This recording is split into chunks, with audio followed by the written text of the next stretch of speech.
Hi friends and families. கொஞ்ச நாள் வந்து பார்த்திங்கன்னா நம்ம வந்து வீடியோ வந்து போட முடியல. என்னென்னு பார்த்தீங்கன்னா கொஞ்சம் ப்ராப்ளம் போயிட்டு இருந்தது. அதுக்கப்புறம் வந்து பார்த்திங்கன்னா ஒரு 3 மந்த் நம்ம வந்து ஒர்க்கே போகாமல் வீடியோ மட்டும் போட்டுருந்தோம். அதனால் வந்து பார்த்திங்கன்னா கொஞ்சம் அமௌண்ட்டில் கொஞ்சம் ப்ராப்ளம். அதாவது வந்து 1 மந்த் நம்ம வந்து ஒர்க் போய்ட்டுருக்கோம். இன்னும் ஒரு 1 வீக்கில் உங்களுக்கு நான் வீடியோ வந்து அப்லோட் பண்ணிடுறேன். இன்றைக்கி அந்த வீடியோ வந்து என்னென்னு பார்த்தீங்கன்னா நம்ம ரோஹித் வந்து ஒரு பாட்டு ஒன்று பாடுவாப்பில். ரொம்ப நாள் ஆசை இருக்குது நம்மளோட யூடியூப் சேனல் வந்து ஏதாவது ஒன்று பண்ணணும் அப்படின்னு. கிறிஸ்டின் தான் அவர், அதனால் வேறு பாட்டு தெரியாது, அதனால் கிறிஸ்டின் பாட்டே பாடுறான்.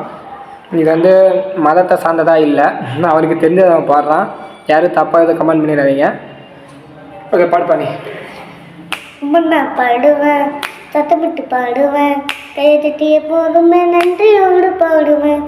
நான் பாடுவேன், சத்தமிட்டு பாடுவேன், கை தட்டிய போதுமே நன்றியோடு பாடுவேன். ஒன்று இல்லைனாலும் பாடுவேன், இறந்தாலும் பாடுவேன். ஒன்று இல்லைனாலும் பாடுவேன், இறந்தாலும் பாடுவேன். ஏகமாய் நட்சத்திரங்கள் அவரை பாடுதே, ஏகமாய் நட்சத்திரங்கள் அவரை பாடுதே, அவரை பாடுதே, அவரை பாடுதே.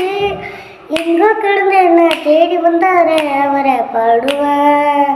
ரத்தத்தினால் ரசிப்பு தந்தார் பாடுவேன், ரத்தத்தினால் ரசிப்பு தந்தார் பாடுவேன்.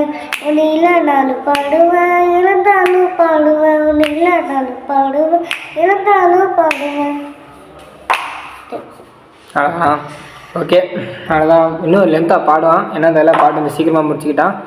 அதுக்கப்புறம் பார்த்திங்கன்னா தொடர்ந்து சப்போர்ட் பண்ணுங்கள், சப்போர்ட் பண்ணாமல் விட்டாதீங்க. நெக்ஸ்ட் வீடியோவில் நான் தரமாக பண்ணலாம். இந்த 1 வீக் தான், 1 வீக் அப்புறம் நம்ம இன்னும் வீடியோ பண்ண ஆரம்பிச்சிடலாம். நம்மளே சப்ஸ்கிரைப் பண்ண சொல்லி நம்ம சேனலை சப்ஸ்கிரைப் பண்ணுங்க. அதுக்கு முன்னாடி நம்ம வந்து இதை தெரியுமா அவனுக்கு? ஹரே பகவான், ஹரே பகவான். நல்லா சத்தமாக சொல்லி எல்லாம் கேட்கட்டும். ஹரே பகவான். ஓகே ஃப்ரெண்ட்ஸ், நெக்ஸ்ட்டு தரமான ஒரு கமெண்ட் மேலே சந்திக்கலாம்.